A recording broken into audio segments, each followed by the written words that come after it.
Hoye, hoye, oh.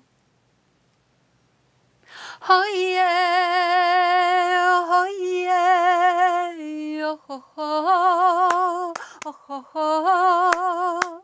Hoye, hoye, oh, hoye, hoye, oh, oh, oh, oh.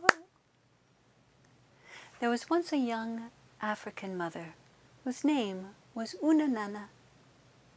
Unanana had 2 beautiful children and a little cousin who also lived with her. They all lived in a small hut at a crossroads. People who were walking by Unanana's hut would often stop and stare at her children and say, "Why are your children so much more beautiful than ours? Their skin, their eyes, their teeth, their hair, their spirits." And Unanana would always say, "I don't know. I love my children well. I feed them well.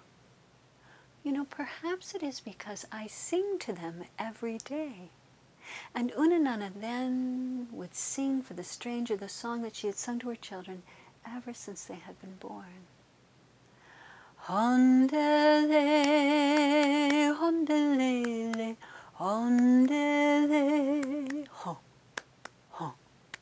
Hondele, hondelele, hondele, ho, ho. Hondele, hondelele, hondele, ho, ho. Hondele, hondelele, hondele, ho, ho.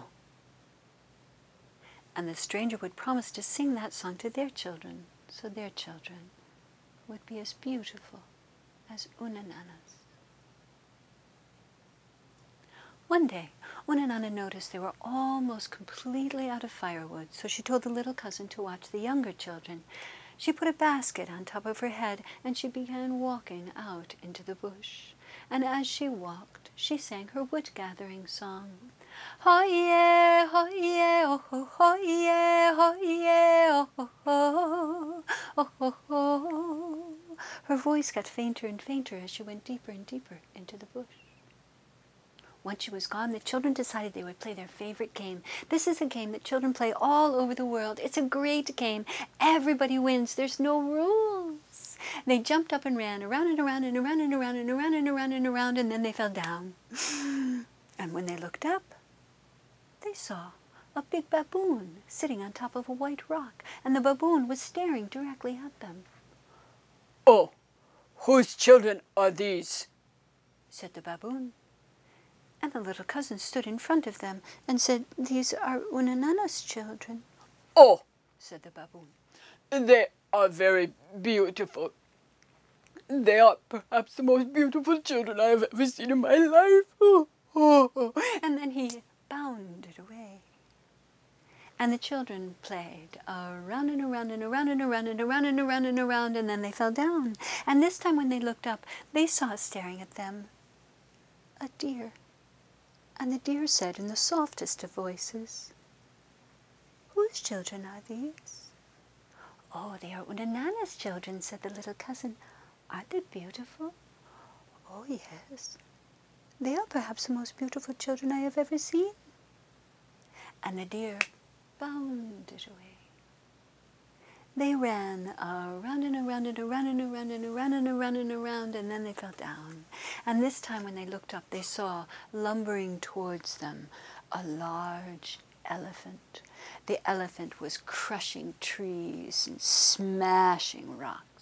And the elephant had only one white tusk. The other had been broken off in a fight. It had nicks and scars all about its ears, and it was coming right towards them. It stopped in front of the children and said, "Whose children are these?" And the cousin said, "They are Unanana's children." "Oh, they are beautiful. I'm taking them." And the elephant reached out its long trunk, wrapped it around Unanana's children, and swallowed them. The little cousin was so frightened, she ran into the hut. And between her tears, she could hear the footsteps of the elephant getting fainter and fainter as he went deeper and deeper into the bush.